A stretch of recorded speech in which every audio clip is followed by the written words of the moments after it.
Hey, what is up, everybody? Welcome to the Guilty as Charged podcast. My name is Steven, and I am the host, as always. Coming to you guys live on a Tuesday evening. We pardon the interruption for your NBA playoff viewing experience, but most of you guys are Lakers fans anyway, so you're good. But excited to dive into the Chargers depth chart tonight with my guy Tyler. Tyler, what's up, man? How you doing tonight? Doing well. Many irons and fires. So full, so filled. Yeah. Very interesting conversation tonight. Obviously, Bradley Bozeman is in our thumbnail, and he is in the title of tonight's show. But we're gonna dive into basically every position that the Chargers have, and just kind of talk about guys on the bubble, the order, things like that, how guys might fit, etc. We're not going to talk a ton about quarterback. Obviously, you guys know how that is set in stone.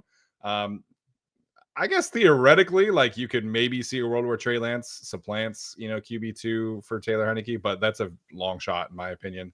And I don't know how much we want to talk about DJ Uiagalelei and what he's going to bring to the table, which considering he got benched Florida State, I don't know. So very curious to see how this goes tonight. Some housekeeping for this week. This is going to be our only show of the week. We might do like a pre-recorded thing here and there. Alex is going to be doing a pre-recorded show on Friday for his usual bolt breakdown stuff. But we are two educators, and it is graduation season. It is, end of the year season. So Tyler and I both have school events this week. So thankfully, this is not like leading up into the draft. But today is going to be our only live show of the week. Yeah, I'll be very busy, which is good. We're having a huge community celebration at our school, with elementary schools, middle schools, and high schools. Free food. Just everybody show up, have some free food, which sounds pretty good to me. So my family will be there. Nice. Other families will be there. Should be good. Yeah, those are always the fun events. We're having a Spring Fest event next Tuesday ourselves at our school. We're having like military recruiters come out. We're having, community vendors come out. So nice. Kind of like a last send off for our students in terms of resources, even though we're technically a year round school, but we're working towards getting these students some valuable resources, free food, like Tyler mentioned, and obviously a good time. Yeah. Good stuff. All right.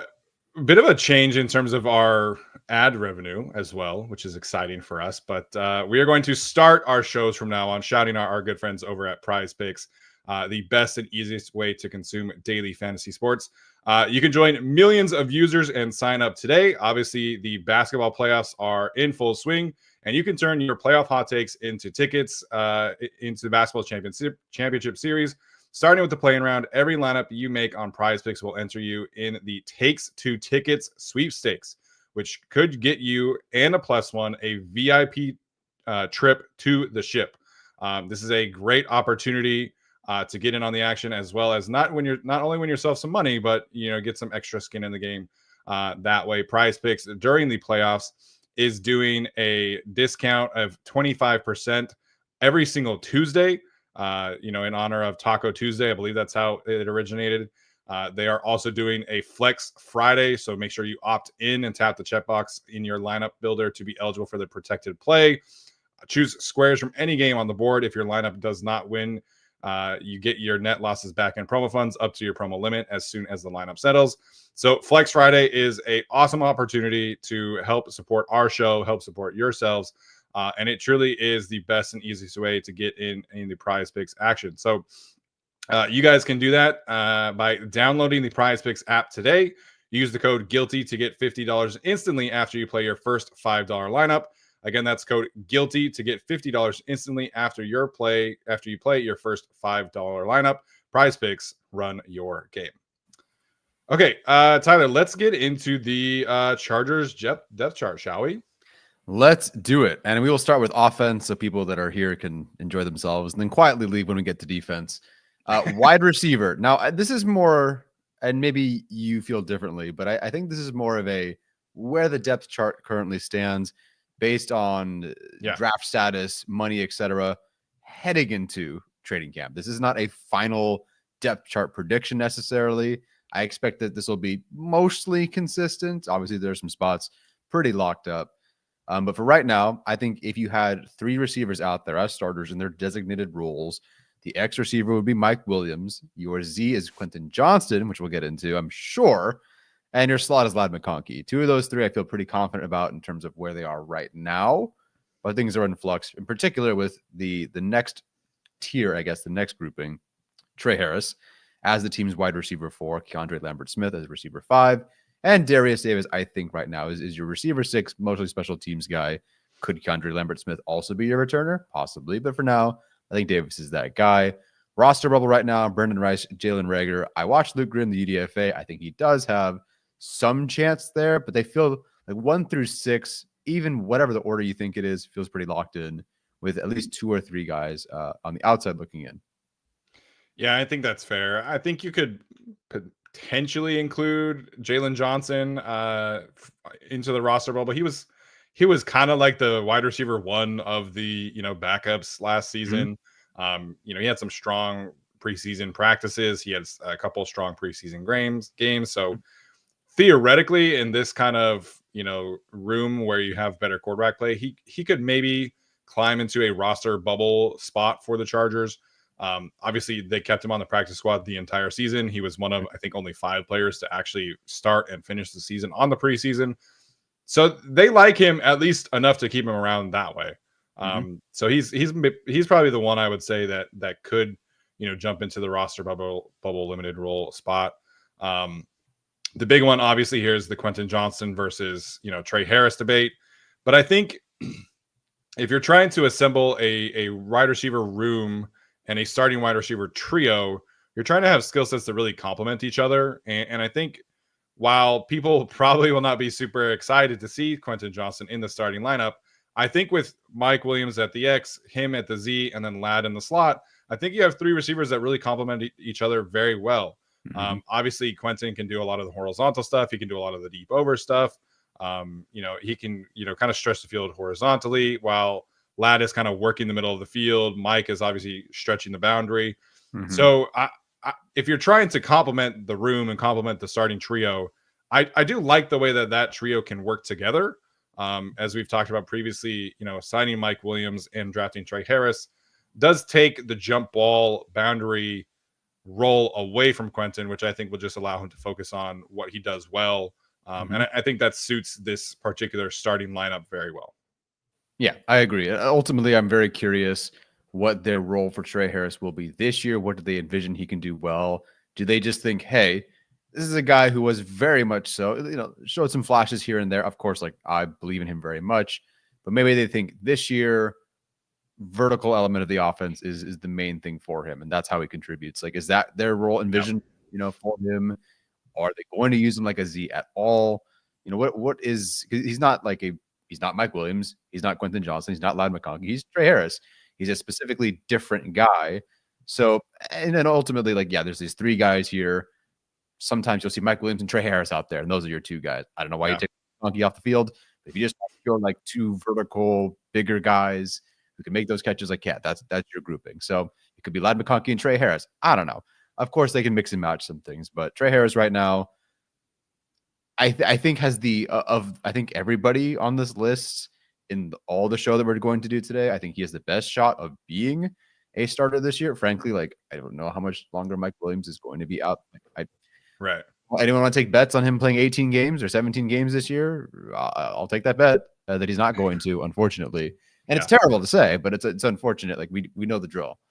So I think Trey Harris gets out there eventually. But for right now, I think if you threw out 3 guys, who's playing the most, in 3 wide receiver sets, who's out there the most in training camp, I think it's these 3. Yeah, I would agree, at least to start the season for sure. Matt Harmon was talking about the Chargers draft and how Trey Harris fits in. And, one of the things that we mentioned last week about, maybe some potential concerns for Trey Harris is just kind of the lack of a refined route tree. Well, with the 3 ahead of him, he doesn't necessarily need to have a super refined route tree because his role, you would think, is going to be limited to the routes that he does very well, which is obviously your goes, your posts, your comebacks. Those are the 3 things that he ran extremely well. And he can kind of have a hyper-specific role to start the season. And then similarly to Ladd McConkey, you can kind of ramp him up a little bit. And again, obviously the Mike Williams conversation here in terms of the injuries does definitely, play a factor. I think the way that I'm kind of envisioning this wide receiver room is essentially Ladd's going to be on the field as much as possible. And then Mike, Quentin, and Trey are essentially going to split the other two spots, Mhm. in some kind of capacity, and they're all going to rotate. They're all going to, not play a full caseload. And I think that will benefit Mike Williams. I think that will benefit to keep him healthy. I think that will benefit Trey Harris to kind of, ease him into things. I guess by saying that, I'm kind of expecting maybe Quentin is second on the team in snaps, just kind of, Mhm. working through that whole thing there. But I do think we have like a very clear 4, and then Keandre Lambert Smith is kind of, a rotational guy, who will jump in, maybe 15 snaps a game kind of thing. I wouldn't expect him to be a Yeah. huge contributor right away. Yeah, I agree there. I know a lot of Chargers fans want Keandre Lambert Smith to be wide receiver 3 or 2, over Quentin and Mike Williams. It doesn't quite work like that. It's going to be, if he does, hey, freaking awesome, but it's not going to be very soon. Yeah, and this team doesn't play 4 receiver sets. They don't play, they barely play 3 receiver sets at a very high level. So they play a lot of tight ends, which we'll get to here in a second. And so just kind of, that's another thing about, Brendan Rice, Jalen Rieger, their chances of making the roster. It's just very difficult to see because, how can you really justify this specific team keeping 7 receivers? It makes it tricky for sure. Yeah, I think so. Next, go for it. My bad. We'll get to the tight ends and fullbacks. Starters, obviously, you have blocking tight end Will Dissly. Obviously, he can do some things, from a receiving standpoint as well. Your move tight end 1 essentially is Tyler Conklin, who we talked about.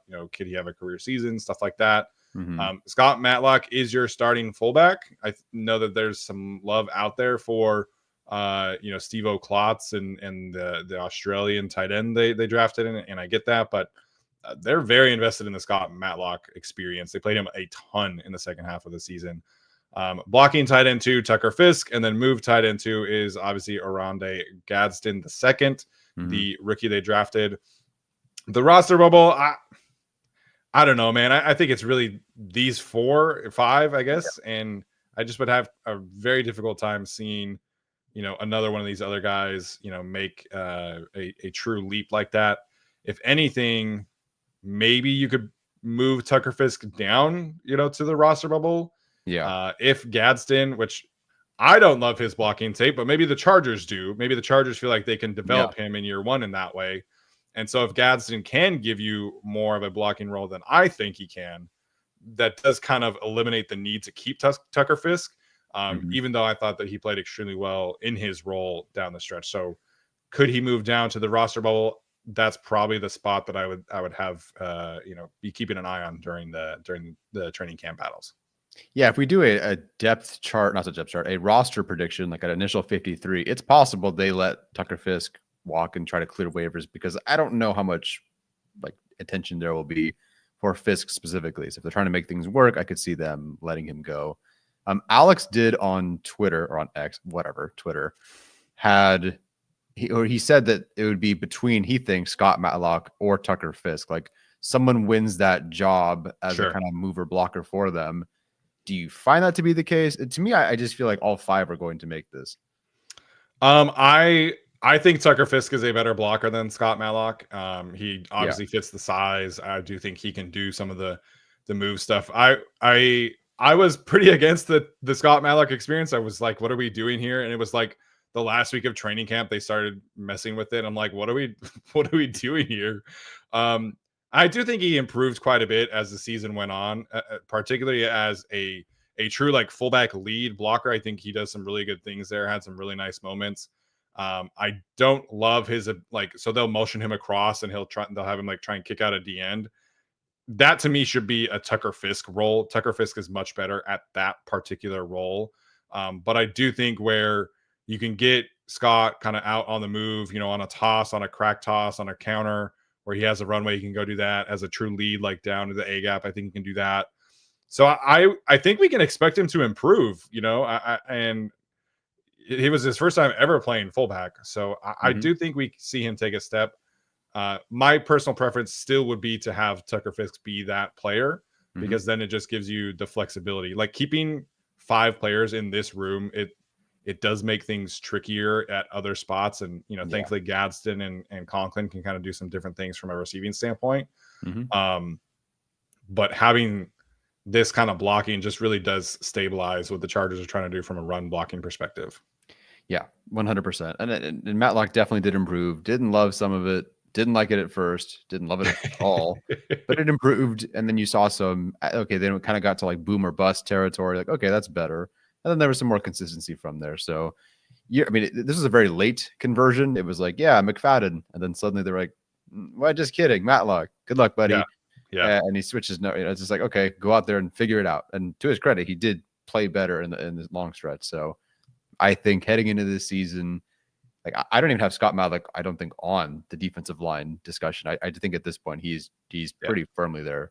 Fullback who can jump in if needed. I suppose it's nice to have an option who can flip over, but I think he's firmly a fullback. Yeah, they'll carry 5 on game day for defensive tackle, which we'll get to here in a second. Yeah. But Matlock can play in a pinch if somebody goes down in case of injury, stuff like that. Chorizo asking a question: are we one injury away from Tucker Fisk getting truly meaningful snaps? I mean, he did that all last season. He had arguably the best non-Ladd McConkey catch in the playoff game. So he Will Dissly is your blocking tight end 1. If Dissly gets injured, then yes, I think Tucker Fisk becomes your blocking tight end 1. If that is the question here. But I do think with Dissly, Fisk, and Matlock, I think they have the blocking covered. It's a much better situation than we were at a couple of years ago, where it was like we were begging for Nick Van Nett snaps. And it just was kind of a mess. So they're covered from the blocking perspective. But if Dissly goes down, I think they'll be okay with Tucker Fisk and Scott Matlock kind of stepping into those roles. Yeah, I 100% agree there. All right, let's get to the running backs next. Oh, good. I don't have to talk about line yet. So running backs, I still have Najee Harris as the 1A here. He is the veteran. They traditionally lean that way. If Hampton were the 5th overall pick like Joe Alt, the overhead Hampton's probably your guy. But I think to start the season on the depth chart, Najee Harris is your guy, your week 1 first running back to take a snap kind of guy. So 1A, 1B, those two, very obvious. I think there's a very clear tier drop after that. I have him in significant rotational pieces, but who knows? Between Harris and Hampton, I don't even know how much Haskins is going to be on the field, because before, if Dobbins is off the field, well, then you rotated in Edwards. What are you doing on 3rd down? Well, if you start with Najee Harris and you rotate in Hampton, you can do a lot on 3rd down with that option. So I don't know how much Haskins is going to play or how much Vidal will be involved. But those are your 3 and 4. I do think that Vidal is safe, but we'll see, because running back can be very in flux with the preseason. Guys make the roster. Telesco era was full of just running backs winning a job. So Sanders could definitely do that.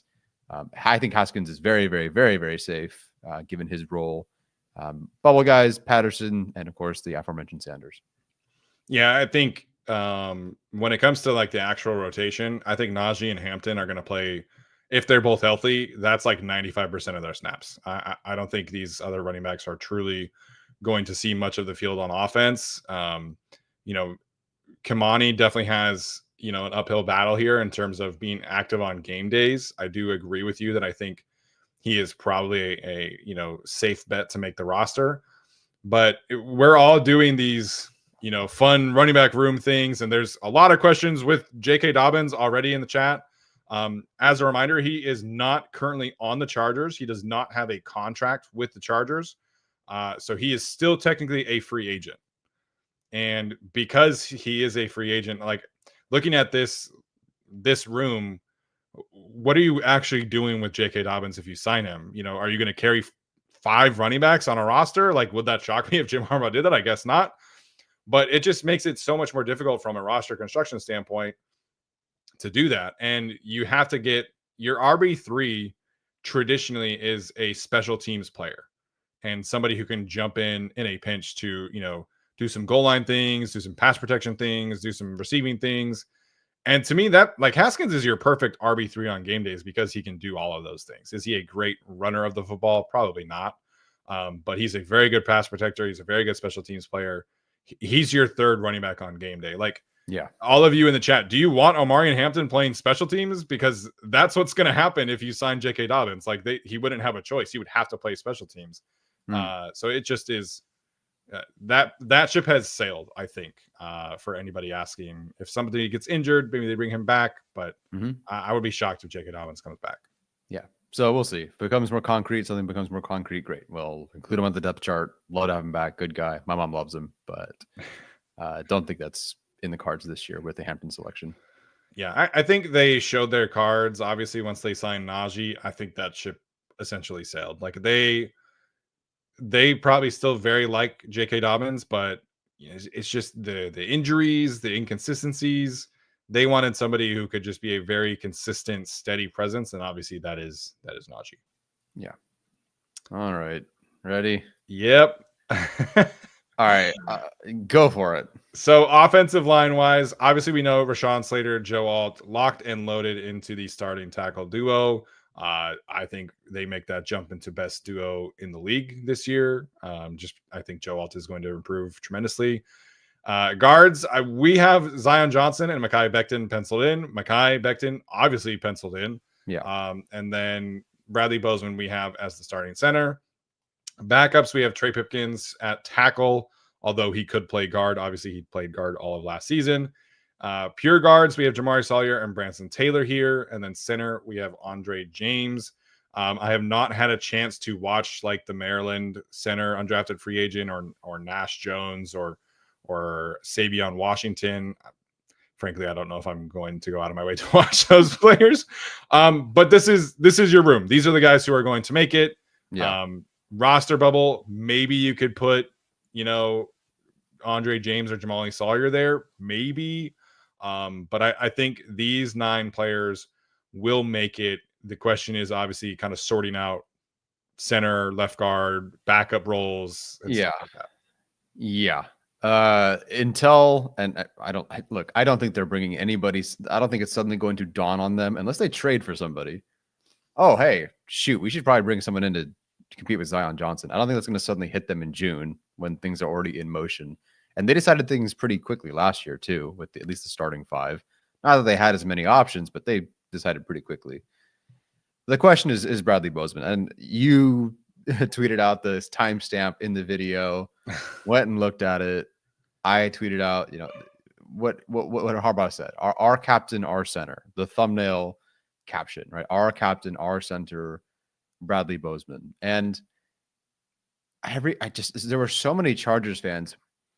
It's almost like they couldn't believe it. Like that, like no, this doesn't mean anything. Like Andre James will be it and he'll compete and he'll start and he'll win the job. And I have a really difficult time right now. Like I'm as hopeful as anybody, I guess. Like I want the team to do well. I want the team to do new things, different things, improve and all that. But I just like I was going through and I was trying to think of like, okay, why would Andre James start over Bradley Bozeman other than our feelings that Andre James is like a better player, or we just want anything better than Bradley Bozeman. Therefore, new thing must be better. And I had a hard time finding any concrete evidence where it's like, okay, that makes sense to me, because from an experience perspective, Bradley Bozeman has the experience edge there, both in terms of years in the league, entering year 2 with the team, the rapport with Herbert, obviously. Like I think honestly that play against the Saints might have helped him return to the team as well. Just stuff like that, the way he endeared himself to the room. From a contractual perspective, there are only 10 players on the Chargers making more money this year than Bradley Bozeman. He's making about 4, almost 5 times as much as Andre James. And we've talked about this. Otito Ogbonnia is making more money than Andre James this year. So like if I go from an experience perspective, okay, no. Contract perspective, no. From a statistical perspective, Bozeman's barely behind James in PBE. He's well ahead of him in terms of run blocking grade. I can't say that I've watched Andre James. I think we can maybe say it's a wash statistically but he's 0.4 behind, like, in PBE behind James. Like, okay, so from a statistical perspective, not really. From a film perspective, and this is kind of the killer, I think, for me, because Alex had Brett Coleman on the show, and look, I didn't watch Andre James' film. Brett Coleman will watch that film, and he definitely watched the Chargers, obviously. I'm not saying that he's right because I have not watched it myself, but I'm not going to say that he didn't do the homework. And in his appearance on that show with Alex, he said he doesn't get the sense that the Chargers brought James in to start. And this is someone who, evaluates the NFL as is, clearly, obviously evaluates the Chargers and has some connections as well. And he's not getting the sense that they brought in James to start. The damning part is he said, I hope James is a backup. Like, I hope he's not their starter after watching the Raiders run game last year. But that's pretty damning. Yeah, that's not great. That's not great. No. So, like, for me, I thought, like, okay, maybe 2023, different year, all that sort of stuff, fine. But from a film perspective, if Coleman thinks, like, I hope Andre James is not their starter and that it should be Bradley Bozeman, that means a lot too.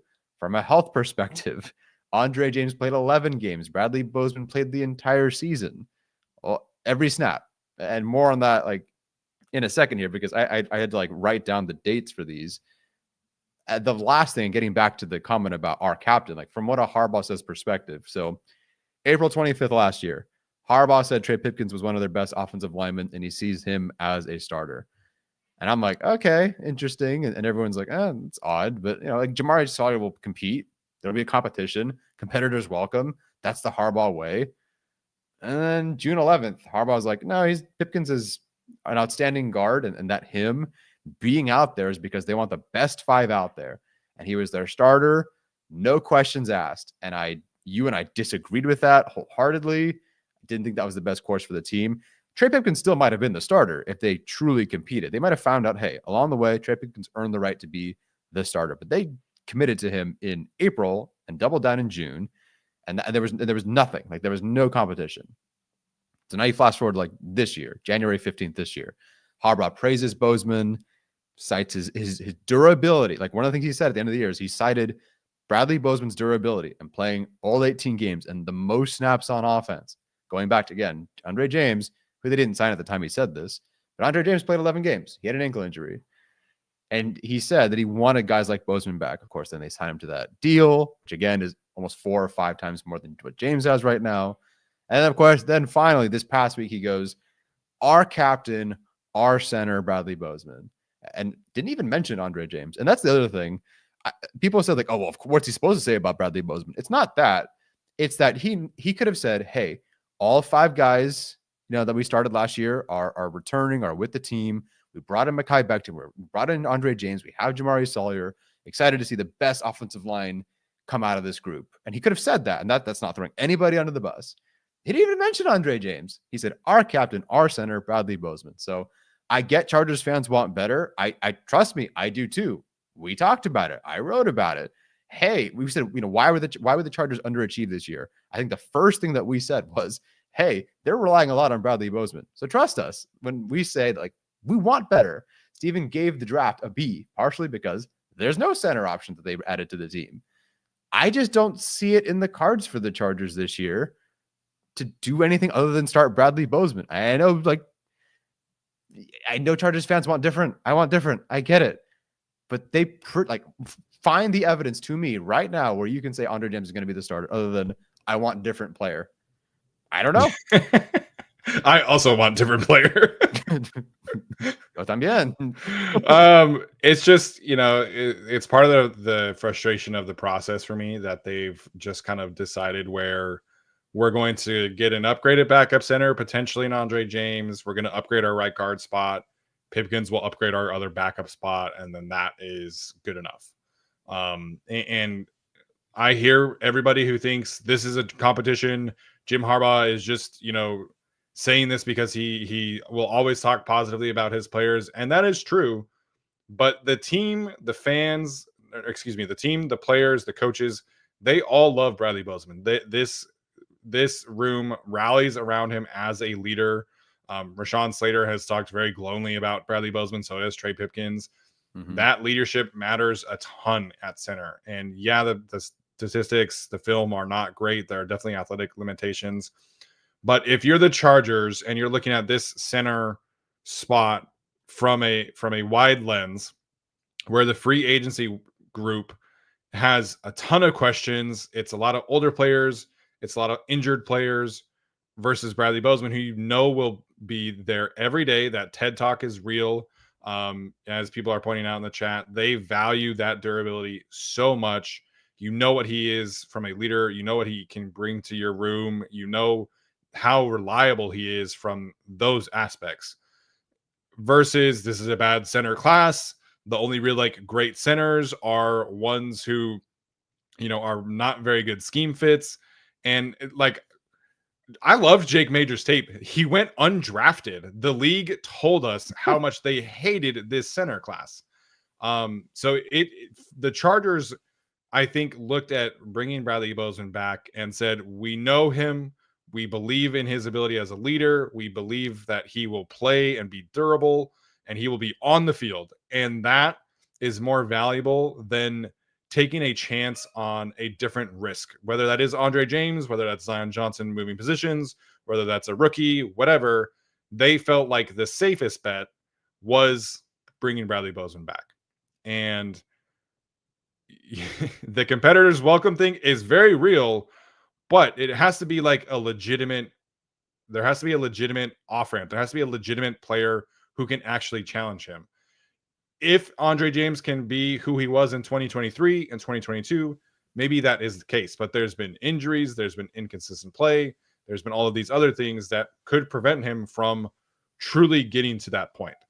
So I hope there is a competition. I hope that this is a case of competitors welcomed.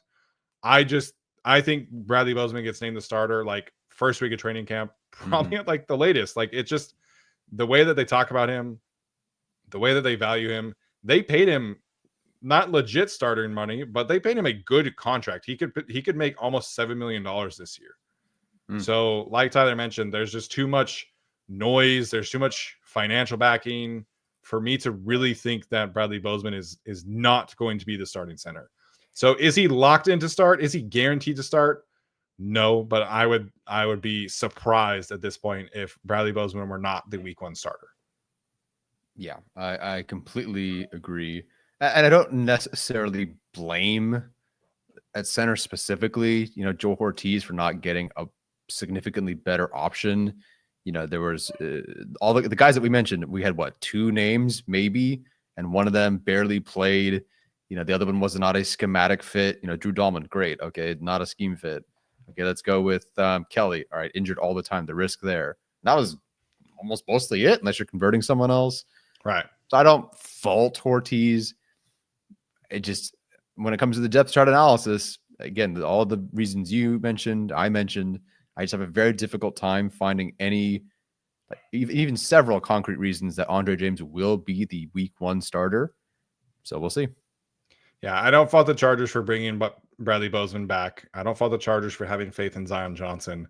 My frustration is that if you are a competitor's welcome team and you're going to sign Andre James exclusively to be the backup and not draft somebody high enough to actually challenge for those spots, that to me is the flaw in the process. If they actually think James can challenge for the starting role, great. You bring him in 10 times out of 10. If not, let's bring in a Will Hernandez type. Let's bring in a Brandon Scherf type, somebody that can actually challenge Zion for left guard. Or let's draft Tate Ratledge. Let's draft so-and-so, Jonas Abayinea, whatever. That to me is the flaw. I get why they brought Bradley Bozeman back. He's the guy versus the risks that you don't know. Sure. So I can understand that part. To me, this is a flawed process because of the lack of true competition. And there are people out there who think that the Zion Johnson to center conversation is real. I just don't buy it. I just don't. The Chargers are going to get to training camp and watch Andre James, who's never played guard, and it's probably not going to go well. Bradley Bozeman's, I think, lack of athleticism would be much more visible at guard versus center, and Trey Pipkins I don't know, man. I don't think you sign Mekhi Becton if you have faith in Trey Pipkins as a starter. So I think they will learn very early on that Zion is the left guard, Bradley Bozeman is the center, and you are praying Mekhi Becton stays healthy, and the continuity plus Becton can kind of lift your interior room going forward. Yeah, if they had signed a Hernandez, let's say, and that's your left guard competition, I could definitely buy the Zion to center talk, because they probably don't have Andre James, maybe, and so there's an actual competition there, and Zion just has to either win left guard or win center or play neither. But they just brought in a center in Andre James with a basically center only guy in Bradley Bozeman. Yes, I know he played guard in Baltimore 4 years ago.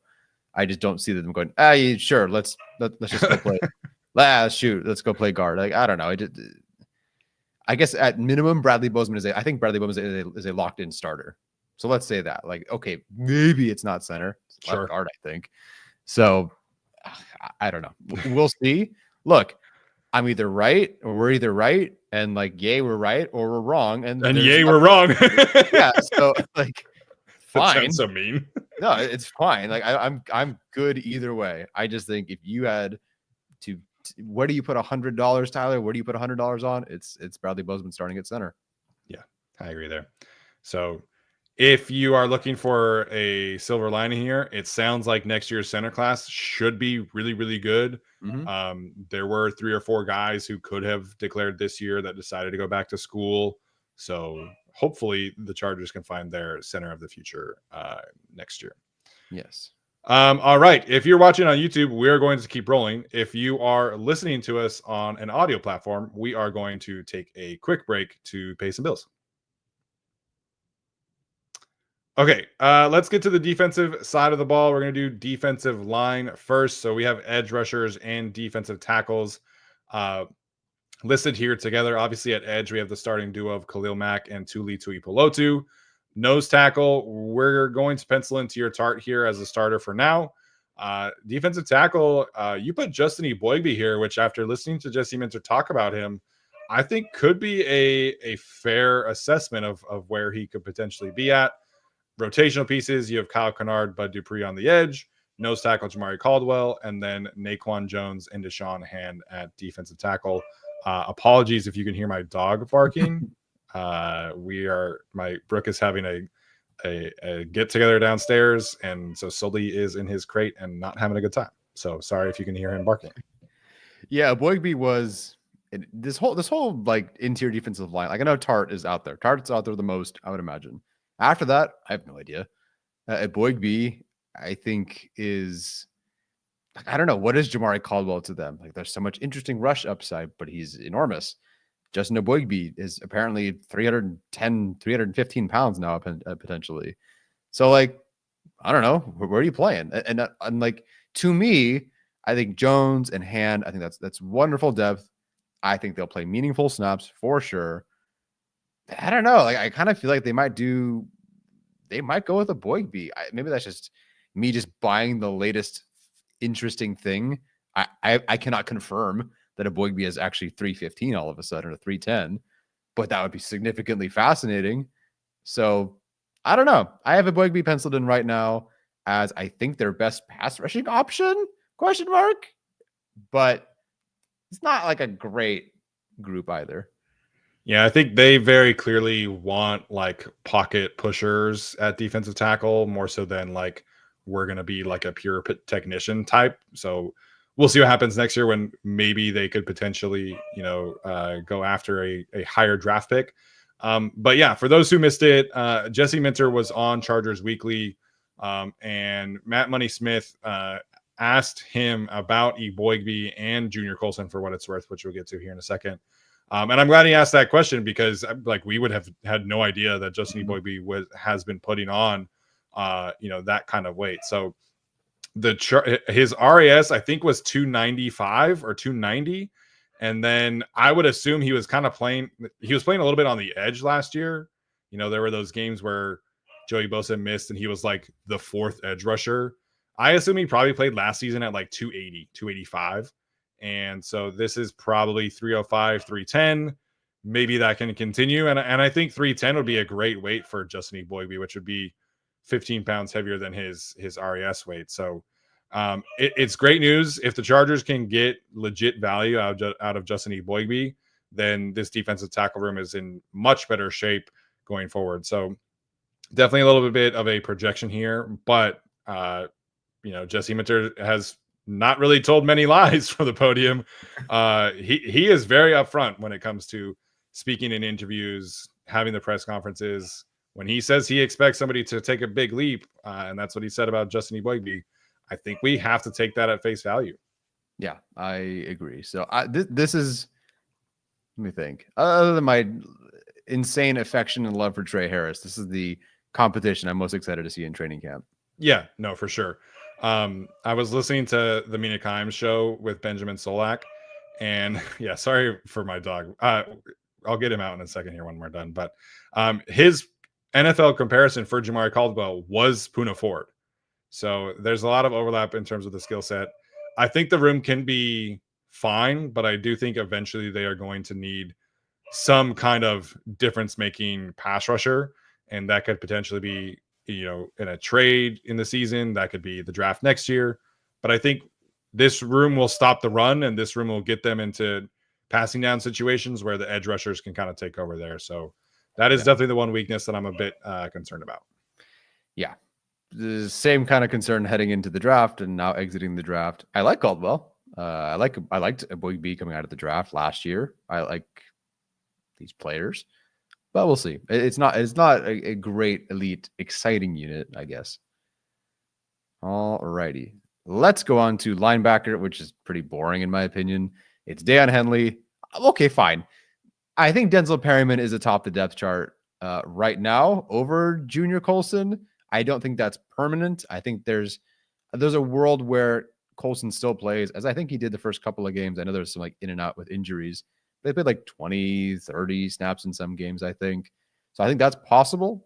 But for right now, I don't think you'd bring back Perryman for any other reason than to be the 1B or the second guy out there. Does Colson take that job by week 8? Sure. I think that's definitely possible. But they're kind of letting us know how they feel about Colson by bringing back Perryman and bringing back Troy Dye, I guess. How's the dog doing there? Do you want me to keep going? I can riff. No, you're good. He's just going to be in the background. He does not like being in the kennel, which we never really have him in there. But I think Perryman will probably play first downs. Like, having him as a starter, I think is fair. I think I'm very high on Junior Colson. I think the team is still very high on Junior Colson. Jesse Minter said he also expects him to take a significant leap. So I think when we get to the end of the season, I think Junior Colson will play more snaps than Denzel Perryman.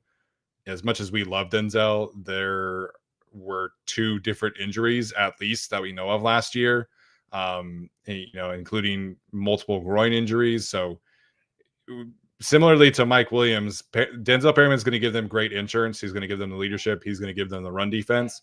But I think Junior Colson ends up playing more snaps than him. But overall, man, like, this is pretty comfortably the most safe, the most high I've been on a linebacker in the Chargers have had in a long time. Because I think Deion Henley showed last year where he has legitimate, like, all-pro potential this season. I think he should have been a Pro Bowler last year. If he takes another leap, that's an all-pro linebacker all day long.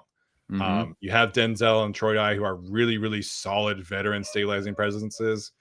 If Junior Colson can be anywhere close to what Deion was in his second year, dude, this linebacker room could just absolutely cook and be a real advantage for this team that we have not seen. I don't know, man, like in my entire life if Junior Colson hits. So yeah, am I projecting a lot here? But I just think this room has a really high ceiling and it also has a really high floor. Like, I think this room can be really, really good for this team. Yeah. Obviously, Delshon Phillips is your special teams player, so he'll make the team. But this 4, it's an outstanding group of 4 linebackers, in my opinion. Yeah, it is. And I think all their roles are, at least with Henley and Perryman, who we knew more about, like very well defined, very different, distinguished, but very, very well executed, I think, by both. Troy Dye is an absolute revelation. Again, Jesse Minter changes the way I feel about defense in general. And just like Troy Dye walks in and is like, oh, well, that's a really good football player. What the heck? One of the better backup performances I can recall throughout the stretches of the season. Colson, 100% believe in. Again, it's not for lack of processing. I just think it's getting up to playing in the NFL. He'll get there. Yeah. Should be fine. Again, like you said, if he takes that Deion Henley year 2 jump, which is a big ask, like Henley took a huge, unexpected jump there. I think even the Chargers were surprised. Yeah. But if Colson can get anywhere close to that in year 2, man, like Minter dares ask the question, like, what if we just didn't have to play Kenneth Murray all the fucking time and just see what we can do with the rest of our linebackers? And yeah, like I think this would be a good group. Yeah, even if he doesn't make the full down leap, if he can get 70% there, and then the next season after that, I think that's huge. So I know some people were disappointed at the lack of impact from Junior Colson, but I mean, linebacker is such a difficult transition, and then you throw in the appendix, you throw in the hamstring injury, you throw in the ankle injury. And unfortunately, just never really felt like he could truly get going. So I do think we see him take a pretty big leap. He wasn't able to practice for most of the offseason, if I remember correctly, because he had like that shoulder injury. So I think Junior Colson will take a leap. How big it is obviously, up to him. But I think we see him be very much improved in 2025. Yes. All right. Last up here, we have the secondary. Again, it's more of a rotation than anything, but I'll just say like the 2 outside starters. I think if you have 3 corners on the field are Dante Jackson and Cam Hart, but Tarheeb still in the slot. I think if you just have 2 corners out there, it's Jackson and Still. I would prefer it be Hart and Still, but they paid Jackson a lot of money. Your 2 starting safeties are Derwin James Jr. and I think Elijah Molden. They talked a mighty big game about Alohi Gilman. Then they gave Elijah Molden a really big contract.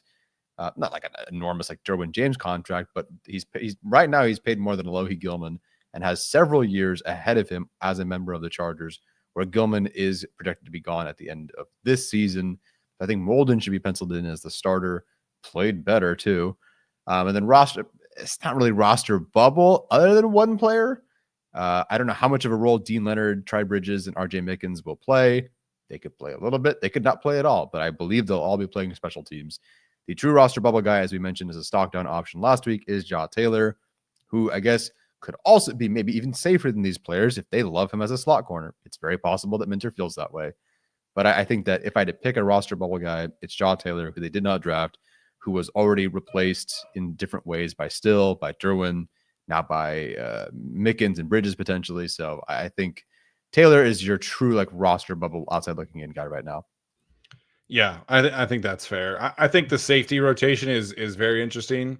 For whatever reason, there are a lot of people who want Alohi Gilman not on the roster, but I think the best we saw this safety room perform is when the trio was all out there, and that's not a coincidence to me. I think Alohi Gilman still has a lot of value.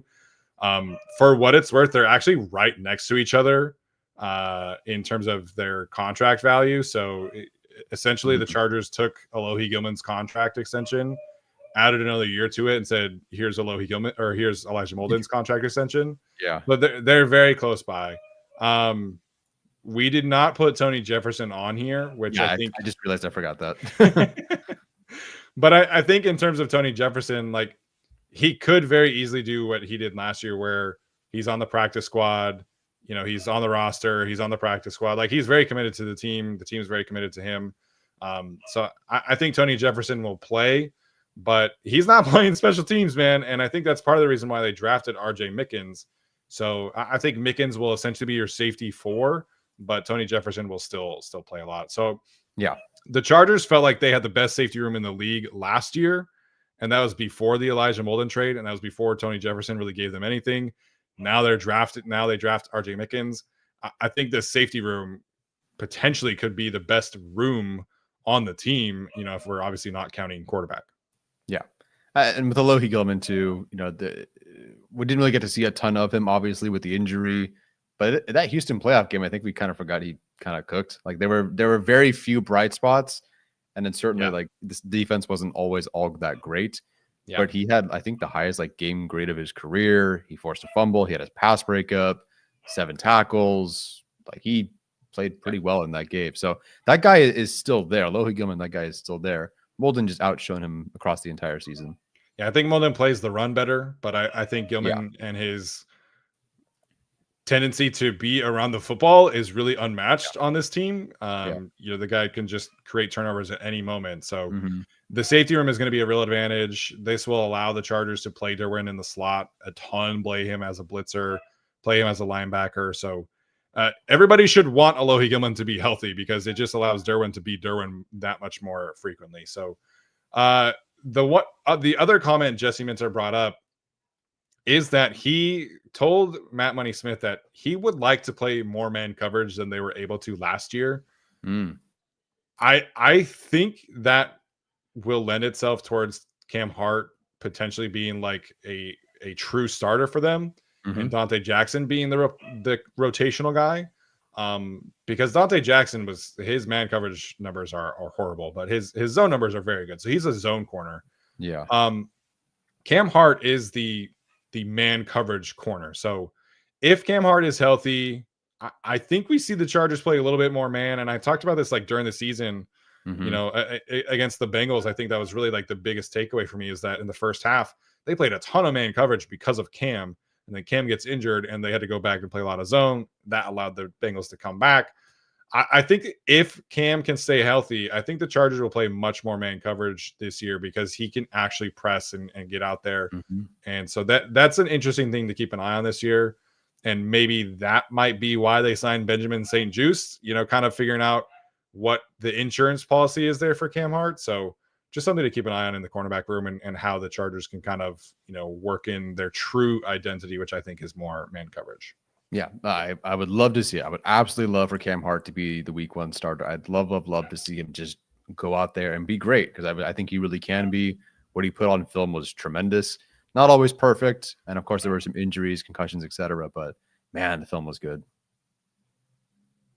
Yeah. And obviously, you guys listening know how I felt about Cam coming out of the draft. Exactly. All righty.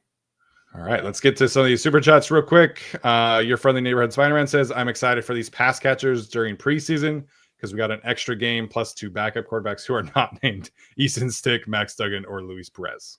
Yeah, I can't believe we were championing like Luis Perez last year as like the best option. He threw like one fade and everybody was like, oh, let's go. Yes. No, he threw one like wide open fade or whatever it was. And he must be better. I guess the bar was low. The bar was low. And Trey Lance isn't like great, obviously, but he threw for like 2,000 yards in the preseason. Like he was he throws 4 interceptions. That's at least entertaining. Yeah, 100%. 100%. I am here for the chaos energy of Taylor Heinicke and Trey Lance in the preseason. I'm very interested to see how that goes. Oh, yeah. That's not a conservative 1-2 there. No. Your friendly neighborhood Spider-Man back with the second one says, I wish we could just transform Corey Linsley into Bozeman's body somehow. That would be interesting because Bozeman is, I think, 4 inches taller and like 30 pounds heavier. But Corey Linsley was not lacking in the strength department. So I think Corey had an okay career for himself. Honestly, watching him, I thought Corey Linsley played stronger. The grip strength played stronger, played faster. I don't think the RAS is very good, but you watch him on film and it's like, that's a effing good player. Yeah. Clay Matthews was on the Bussin' with the Boys podcast for Barstool. And I don't watch, but he was talking about Corey Linsley, and he said that Corey Linsley has the strongest hands he's ever played against, including like offensive tackles of other teams, including like guard centers of other teams. The Corey Linsley grip strength was real. And, I think Joey Bosa had a similar comment about how strong Corey was despite being, 6 feet, 290 pounds. Yeah, absolute. Great player. Great player. Yeah. New Jersey Savage with a big super chat. We greatly appreciate him and your friendly neighborhood Spider-Man for sending these in today. He said, I'm late to the stream, been working a lot, but I meant to say thanks for all the draft coverage. You guys are the best. What do you guys think of Jim Harbaugh's interview on the Rich Eisen show? People seem upset in the comments. Are they upset because of the Bozeman comments specifically? Did I miss something? I know he said he woke up and needed to get Herbert a Super Bowl or a gold jacket, excuse me. Yeah, he wants Herbert in the Hall of Fame. He said he woke up at 3 a.m. and it's like, man, I just need Justin Herbert in the Hall of Fame. But sure, he's going to trade Herbert anytime now. Yeah. Anytime now. Get him, so go get JJ McCarthy, whatever. Same thing but I don't know what else. I don't know. Was there something in the comments that people didn't like other than the Bozeman thing? Non-Chargers fans probably took an issue with that comment because there's always like the winning thing with Justin, hasn't won enough, hasn't done enough, all that.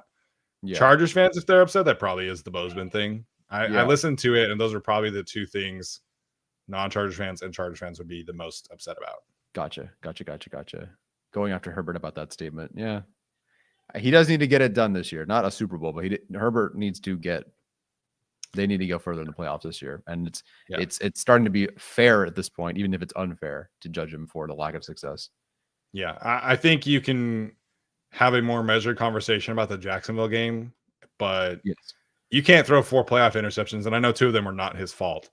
But 4 playoff games in a playoff game, that's going to stick with you until you actually start having some playoff success. And the same thing happened with Lamar Jackson. Lamar Jackson did not play well in his first 2 playoff games. Peyton Manning, his first 2 playoff games were very bad. So it's a thing. Like, you kind of just have to, get that monkey off your back, so to speak. And I think the Chargers are in better shape this year, but he needs to win a playoff game, and the Chargers, I think, need to win a playoff game. So it's it's gonna be very interesting to see how they can make that happen. There's a lot of not a lot, but there is more Chargers are going to win the division talk than I thought there would be at this point in time. But yeah, please stop. The Kansas City Chiefs made the Super Bowl last year, and their roster was horrible. Yeah. No, I can't do that. Sorry, I'll get crap for it again. Like, you hate the Chargers, whatever. Sorry, I'm picking the Chiefs to win the division. I get it. Unless their entire receiving core decides to commit a felony on the same day, I don't think that I'm going to pick the Chargers to win the division. Sorry, and frankly, we should be a lot more worried about the Broncos than I think Chargers fans are letting on. Yeah, ha, Bo Nix. That team's pretty good. Yeah, or talented, I should say. The Broncos defense is filthy, and it goes about 18 players long on the depth chart. So they have some question marks at in the receiving room, I would say, and probably running back as well. Even though they just took RJ Harvey, they don't really have a second guy I would trust. They have Cortland Sutton, but they don't really have like a second time. Their offensive line is so much fun to watch if you're not a Chargers fan. Their defense is nasty. They have good coaching, so they're going to be better. I think the Raiders, unfortunately, are going to be better. With Pete Carroll, Geno Smith. Like the Chargers had a pretty big upgrade in the coaching department last year. Going from who the Raiders had to Pete Carroll is a significant upgrade, and going from who the Raiders just had to Geno Smith is a pretty big upgrade. So the AFC West it's going to be a very difficult division for whoever wins it. I think this is not going to be the typical Chiefs go 5-1 kind of season like in the division. So no, this division is very, very difficult for what we can kind of expect. And the Chargers schedule overall is much more difficult. Yes, it is. And it sucks, but the entire AFC West drafted well. I cannot recall a time where I feel like everybody did. It's always like, I like what the Chargers did. Chiefs have had some pretty decent drafts lately. Broncos hit or miss. Raiders are terrible. But like this year, it sucks. But like the Raiders might have had the best overall draft, and it really sucks. Yeah, it does. Our last one here is Mr. Charlie St. Clair. He says, I feel like if Junior Colson and Justin Eboigbe take leaps, the roster is deeper and has a chance to be better than last season. Offense will be dynamic. I think the offensive roster is definitely better than where they were at last season at this time last year. The defensive roster, that's TBD for me in terms of, who can really, step up in the defensive tackle room. Like, I think Tier Tart is up for the challenge, but he's never really been a starter. Whereas we were not, Poona Ford definitely exceeded expectations, but I felt like we thought he would be a solid starting presence for them. We liked Morgan Fox. So defensive tackle really is like my biggest question of where the Chargers defensive roster can be. Yeah. But I love the safety room. I really like the edge room. I really like the linebacker room. I'm cautiously very optimistic about the corner room. The defensive tackle room is really going to determine how I feel about the defense overall. Yes, I agree. All right, you guys. That is going to do it for us tonight. Tyler, did you have any final thoughts for the folks before we head out? Nada. All right. So like I said earlier, this is going to be our last live show of the week. We will be back next week for a schedule release, video. Figuring out where the Chargers are going to be playing is always fun, even though we know who they're playing, months ago. But that's when we'll be back here live. So Alex will be here on Friday, potentially might release like a solo individual video. You'll see, but we are going to take a little bit of a break here, and we'll be back next week for the schedule release. Hopefully the Chargers crush it. I'm sure they will. Very curious to see what they do this time around. All right. This is another episode of the Guilty as Charged podcast in the books. We will see you guys next time. As always, bolt up.